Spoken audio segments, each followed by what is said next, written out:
Hi there, folks. Saber4 here, back with a Set Zero wrap up for Star Wars Unlimited. We're going to talk about the 2025 Galactic Championship, some of the early season meta as we see Set 5, and kind of how things have shaken out with the first couple of weeks of Legends of the Force. Buckle in, it's going to be a long one. So, what are we going to see here? We'll talk about our first champion. We'll break down some of the things in the Galactic Championship, some of the numbers behind Day 1, Day 2, Day 3.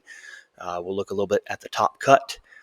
Deck list, we're really just going to have the one right now. I'll come back with a second video and talk about some of the others. We're going to look at the first big meta question of Set 5, and of course that revolves around Force Throw. We'll talk about the state of Star Wars Unlimited, a little bit about the event itself, some of the problems and issues that we've seen with product, and then just kind of play in the game. So, if you have not done so already, please subscribe to the channel. Really helps out with growth, and would appreciate everybody who is a part of the discussion. Have really enjoyed watching this channel grow, and would love to see you be a part of it. So, let's go ahead and dive on in. First off, our first champion. Congratulations to Filip, aka Betten. He played a Mother Talzin red Force deck. Had a 12-1-1 match record, going 24-10-3 game record through the tournament, which is a really, really solid way to play, especially as tough as some of the competition has been. I watched quite a bit. I got to see him play several matches on stream. Really, for me, one of the highlights was watching the semifinal match versus a Kylo Red, one of the strongest decks that we saw come out of the tournament. Absolutely brilliant use toward the end of the game. This is a one-to-one match, game to go to the finals, and David had just put out a very difficult to deal with Sentinel Kylo Ren. Big unit that's going to take one more action to end the game, and Filip was able to force lightning the Sentinel for one resource, just turning off the Sentinel portion, and able to break through and get game-ending damage out of that. Fantastic play. Really, really great player to watch. Team Enigma over there has done a great job of putting a lot of things together. And so congrats, Filip, and spectacular wins. Really, really great to see. Let's talk a little bit about the championship itself. So it's a wide field. This is a sample of what's participating in Day 1. And this is not all, by any stretch, of the nearly 2,000 players that are participating in that day. 1,958 players playing Day 1. What's interesting is that on here, one of the decks that made it to the top 8 is not represented because it was so little used. We did have one player that broke all the way through, which was fantastic to see. Somebody did play their way through Day 1, through Day 2, and to the top 8, which was just absolutely impressive. Did so on Han 4. Really fun to watch. Again, got to see that game on stream a couple of times. Exciting to see people kind of break through. As we expected, the Han Solo Worth the Risk, Han 2, got the most starts out of any one leader. Accounted for about 21% of all decks. Split between mostly Han Blue, about 3-1, over Green. We saw Darth Vader, the Victor Squadron leader, which also broke through to the top 8, which was the second most played deck. Mother Talzin, which is the eventual winner, played as the third place deck. The other interesting part here is that the more played decks, the more played versions of Kylo Ren were not the ones that made it to the top 8.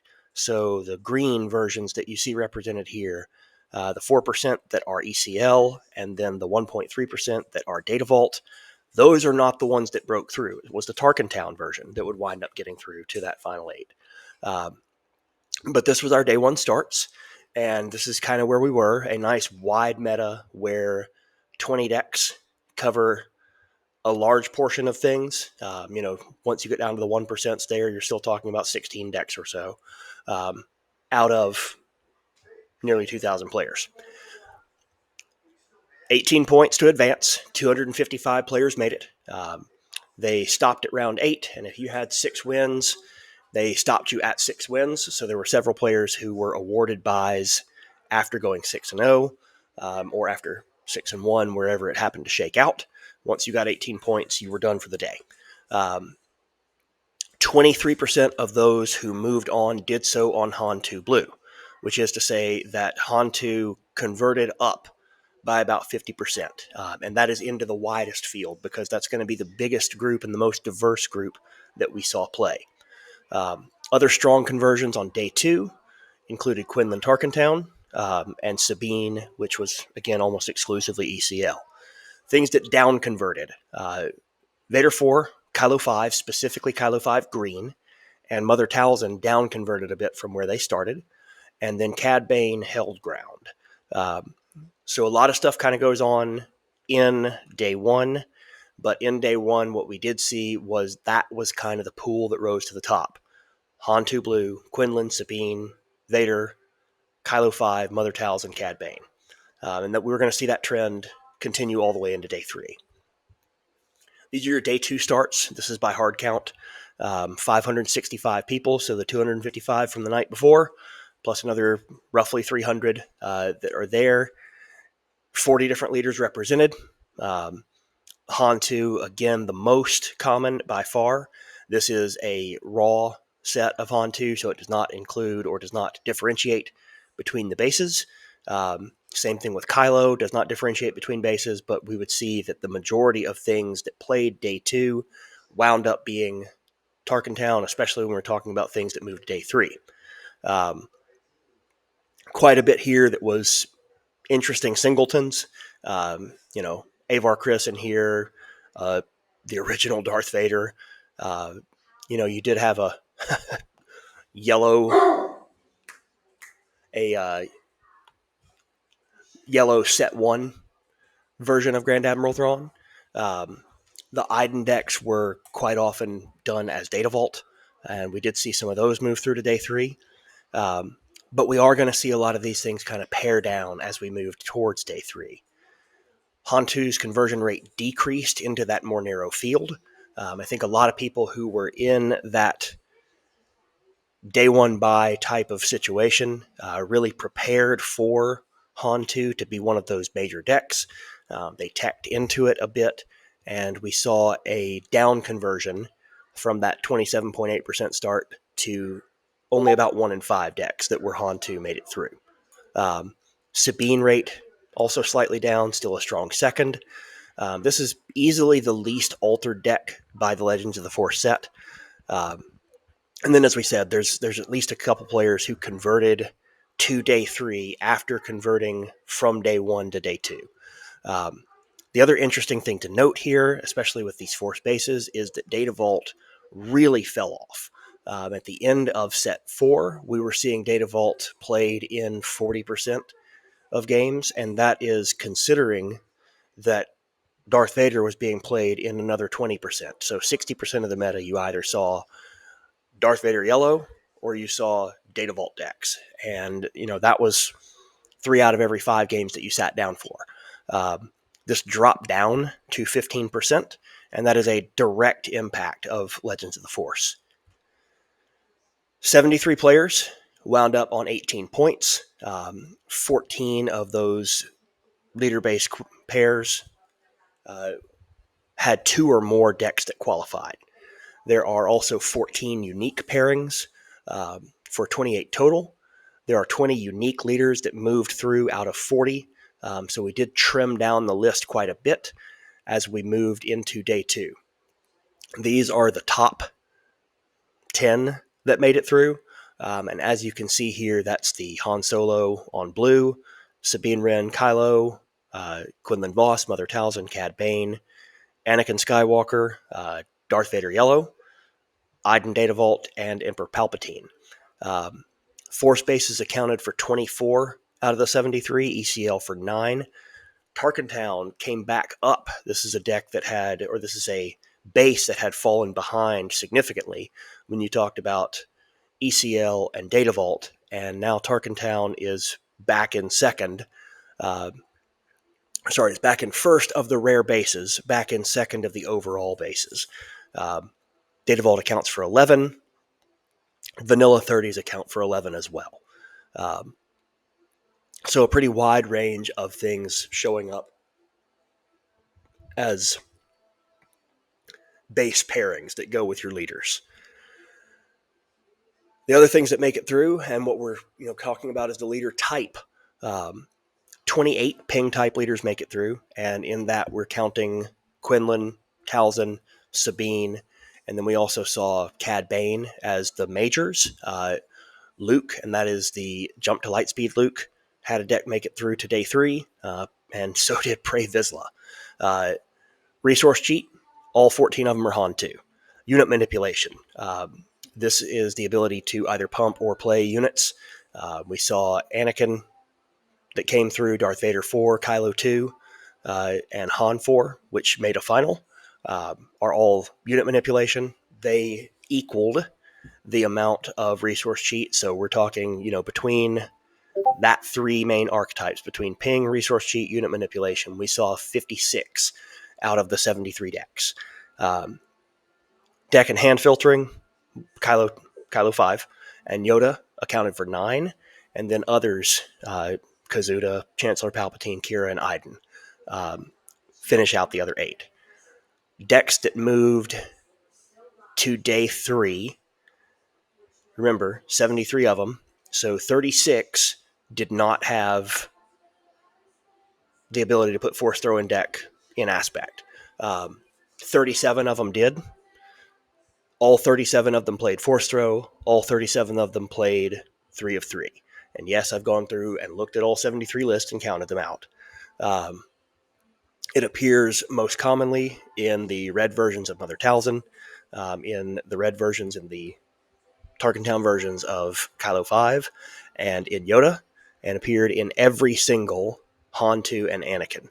The most common out-of-aspect card for heroism was Force Lightning, and the most common out-of-aspect card for villainy was Heroic Resolve. And again, these kind of fit. Force Lightning fit in a lot more places, basically the same places you would see Force Throw. And then Heroic Resolve was in all of these Tarkin Town Kylo Ren decks. All right, so moving on to the top 8. Conversions that we got there, kind of a surprise, or to nobody's real surprise. Han 2 Blue makes 2 conversions. It's a deck that showed up with nearly 20% of the field. It made a quarter of the final 8, though it did not move on to any of the spots in the top 4. Kylo Tarkin Town. This was a deck that was a lot less played. As I showed you earlier, the Kylo decks that were green were by far more played. Kylo Red's the one that made it through. And it made it to 25% of that final field. It was very, very close to making it to both sides of the championship. Mother Talzin Red that won it, put 1 through. Quinlan Voss, Tarkin Town. Ophir came through on that one, making it to the semifinals. Darth Vader Yellow and then Han 4 Tarkin Town bounced out at the first round along with the other Han 2s. And so that rounds out your field. The full meta deck list I'm going to put up in part 2 of this video. It's just going to be too long if I do it otherwise. The bubble outs, and these are important to kind of look at because these are the other people who finished essentially tied for that last spot. These are people who finished with the same number of points, and their opponent's winning percentage and kind of the difficulty of schedule that they had to get there kept them from being in that final 8. Of that, we saw another 2 Kylo 5 Tarkin Town. We saw another Mother Talzin, but sure, this one was yellow. Still a Force base, but this one was yellow. We saw the Anakin Blue, and then we see a Palpatine Yellow. The highest Cad Bane finish is 15th. The highest Iden finish is 18th. The Boba 4 finished 24th, and the highest Sabine, 21st, and the Sabine deck finished 24th. Again, some of these are technical ties with things that are above them and just kind of brought in there based on winning percentage otherwise. Here's your champion deck. We'll talk about it just briefly and a couple of things that are in it. If you can see the pointer, we'll follow it just a little. This is, we said, the red force base. You did get 3 apiece of Force Lightning, Force Throw. I thought that the inclusion of Hot Shot was quite interesting. As I've been doing this, I've been gearing a little bit less towards Hot Shot and a little bit more towards the Fallen Saber here. But definitely an interesting inclusion. Acolyte's not a surprise, but the interesting part here was playing with Krennic, allowing several of these other first turn options to be able to play out for 1. And so stopping or starting the game off of being able to generate the Force token, of not needing to play into Mother Talzin's ability right out of the gate, but instead opting to play cheaper units and get them out quicker. It was a very interesting and very well played piece of how this finals worked. I did not see Armed to the Teeth get played, but again, this is something that can come out of Smuggle. So something to kind of boost multiple units if you get several on the table. And as a smuggleable card, quite good. Grand Inquisitor, Jedi in Hiding, 2 Force units that are coming out hidden. Your opponent is going to have a difficult time answering directly unless they have some kind of direct removal. But just to be able to get yourself that activation on your turn, on your turn 2 play. Other abilities that you have include that Purge Trooper to be able to deal 2 damage to something that exists. That's also a very useful card to come out later when you're talking about being able to hit one of your opponent's units and use Mother Talzin to, kind of finish some damage off. A cool inclusion, especially considering how much force we saw. Fallen Lightsaber, I've loved this for Talzin. If you can stop it, great. I don't care. I can put it on any of the other Force units that are there. Give me a 5X at turn 2, and if you can stop it, good for you. And if you can't, then well, we're gonna be off to the races. Other inclusions in here, I really did love the inclusion of the Sun. It is easy to be on that Force token, and if you're on that Force token, I did see this be a explosive turn where the Sun hits the table. All of a sudden, all these units are punching up. That actually was the same turn that Filip wound up using Force Lightning to be able to turn off Kylo Ren's Sentinel. And when David did not play into one of his units to defeat it, he was able to finish off defeating the base just because the Sun was there with that token and boosting all the other units that were around. And then Devastator here is a nice little reach as well. Very, very interesting deck, very fun to watch played. We'll go into a little bit more detail of it later on as we get to a second video on this. All right, meta discussion. To throw or not to throw? I am not going to parse the day 1 decks by hand. There's 1,900 of them. That's not going to happen. But what I can tell you is that 21% of the field brought Han 2 in some variety. Most of them brought it with some kind of Force package. And because most of it brought it with some kind of Force package, it is safe to assume that means 21% of the field at a minimum played 3 copies of Force Throw. What we saw in the Mother Talzin decks, what we saw in Kylo Red, what we saw in Anakin, what we saw in basically every other Force deck that went aggression was 3 of 3 Force Throw. So this card was incredibly heavily played. Here's the deal with Force Throw, and we've talked about this ad nauseum. I'm not going to really beat this to death. This was in use in more than 30% of decks. Was it game-breaking? Not always. Is it impactful? Absolutely. Do you have to play around it? Yes, you absolutely do. If you're playing against a red deck that has a Force unit on the table, and they have a resource up, you have to play around Force Throw. What else can get rid of a leader card? Well, for this cost, Confiscate. If that leader is an upgrade, besides Luke, can get rid of it. Same with Bamboozle, and that can get rid of it for 0 if you are playing with a yellow card. Force throw is really only limited by what I have in my hand. If I know what you have in your hand. Um, in the top in the top 8 cut, 6 of these decks played 3 of 3 force throw. When we expand that out and we look at the bubble, and so we get down to 17, you have to get down to that 17th deck, to that last thing that did not make cut, in order to get the third deck that doesn't play force throw. So out of the top 17, 14 decks are playing this card. They're playing it at 3 of 3. There's 52 copies of that out in those decks. And if you don't think for some reason that is the major driver in the meta right now, which game have you been watching?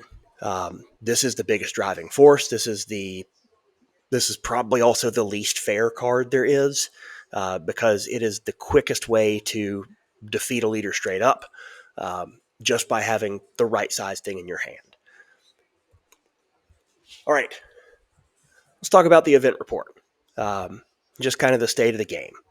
The scope of this event, absolutely massive. And from everything that I've seen, people had a lot of fun there. That said, this is not FFG's first big event. The long lines for side events were problematic. The first day queue for doing side events closed 2 hours early. And so for people who were playing day 2 and trying to grind out some event tickets or doing something like that, it really limited their lack of ability to play in some of those side events. The lack of physical tickets to be able to participate in a world where, I own one of these things seems pretty ridiculous to me. That's how they chose to run it. And somehow you're missing a pallet of tickets, and that closed down your event 2 hours early. That doesn't make sense. There's not a great excuse for it. Streaming, some understandable challenges just with how people wanted to see the stream. One limitation there, and it's an understandable one, is that there is one official stream. When you've talked about some of these events that have been played previously, individual creators, rather than having an official team there, have been the ones that have been responsible for streaming it. Here, this was done through an official channel, and so I can't fault you for having one stream. It's the Galactic Championship. Yeah, sure. The limited broadcast crew also seemed a little bit interesting.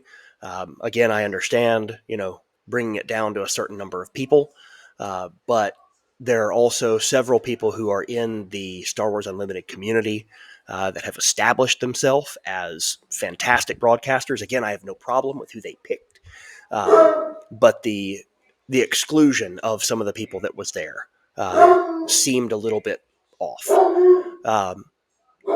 Possible improvements. One would be better timing on your stream when you're telling me that the event starts at a specific time, and I open up the stream and it's 1 o'clock Eastern, and I'm still waiting for 35 minutes for the event to start. Feels a little strange. Bring your commentators on, talk about the event, show us around, show us some of the tables, show off.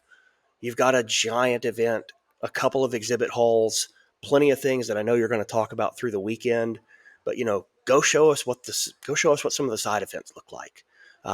Talk about some of the things that you have planned. Talk about get something on camera. If that thing is going to start at a specific time, get there and do it. Get some side streams. They don't necessarily have to have commentators for it, but let's you stream channel A and table A and table B. Let's get some more action. Get up a side stream 8 things.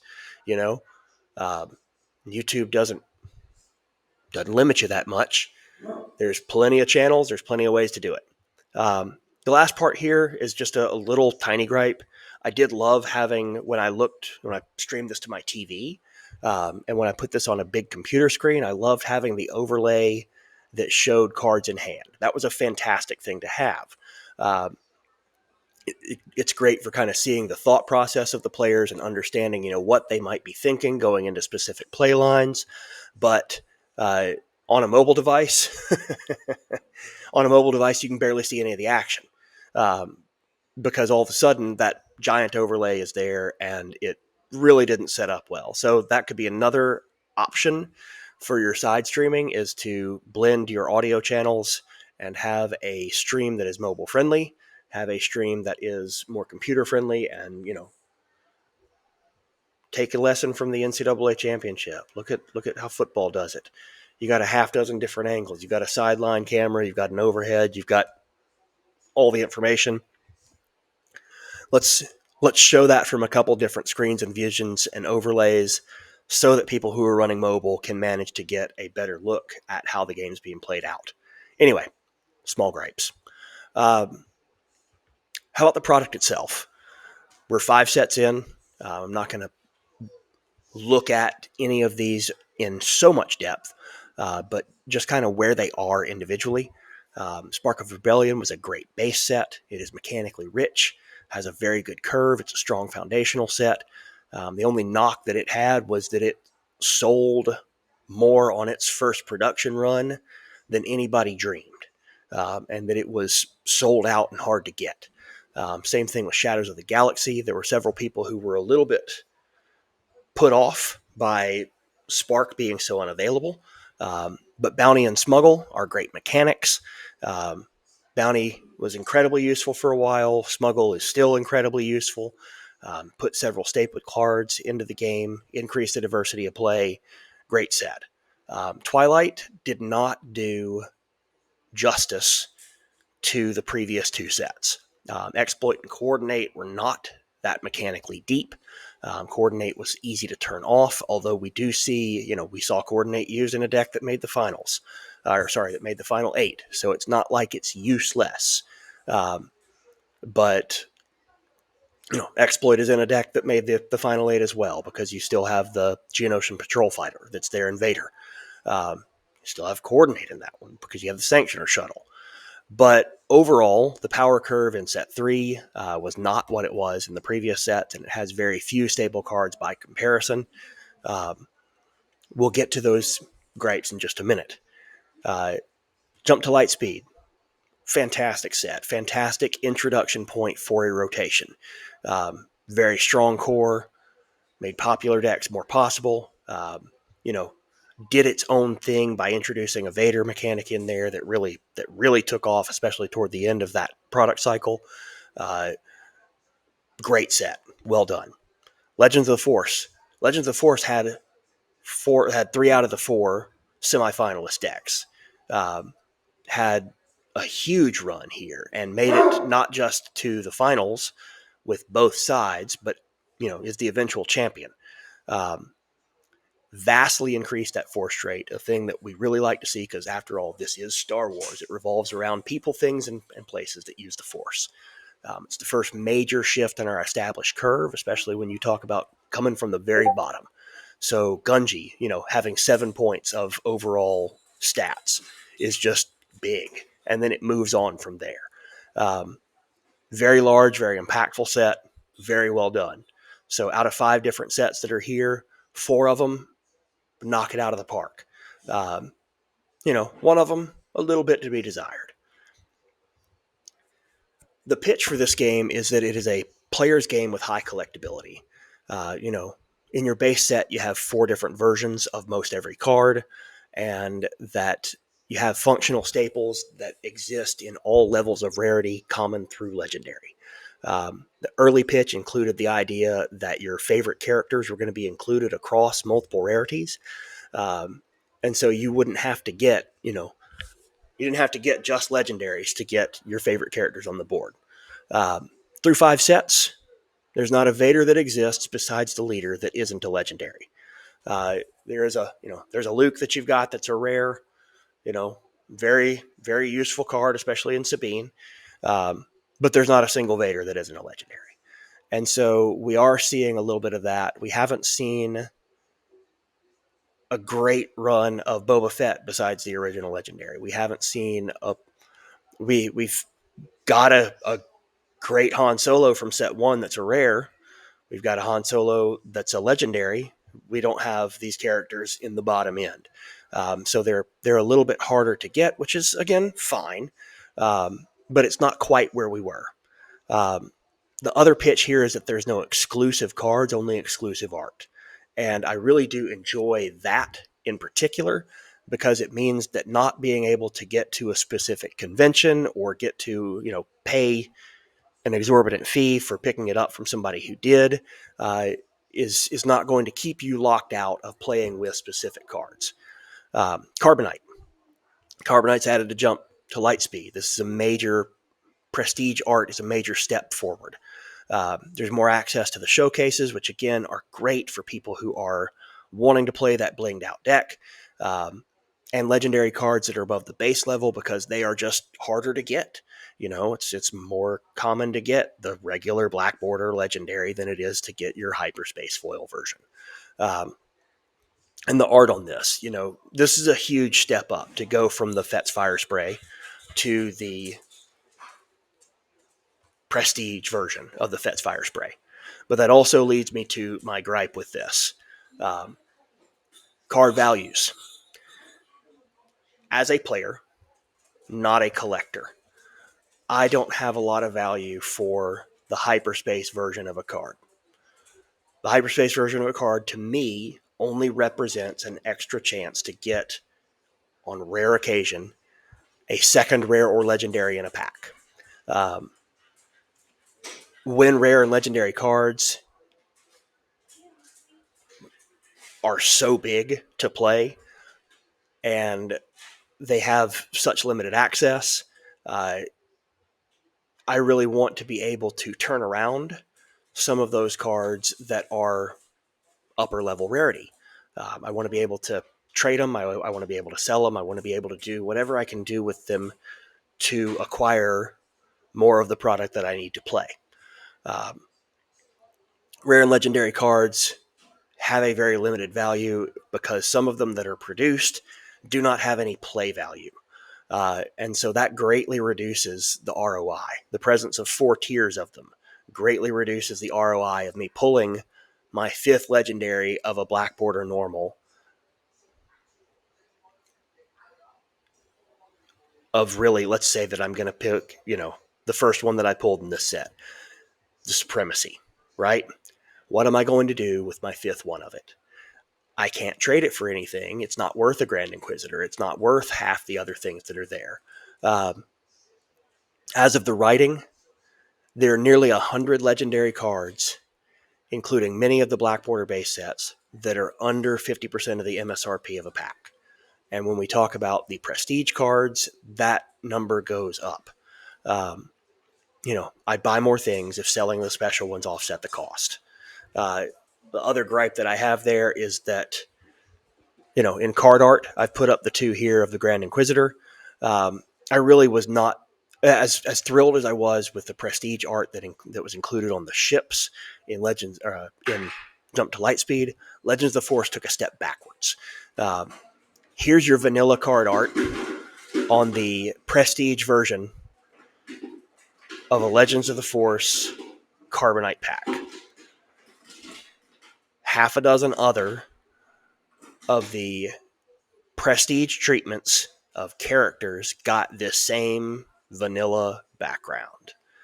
And that's just sad. This is your convention exclusive. Something that, again, I get wanting to have a high value, really interesting, great showcase looking piece. I have no problem with that.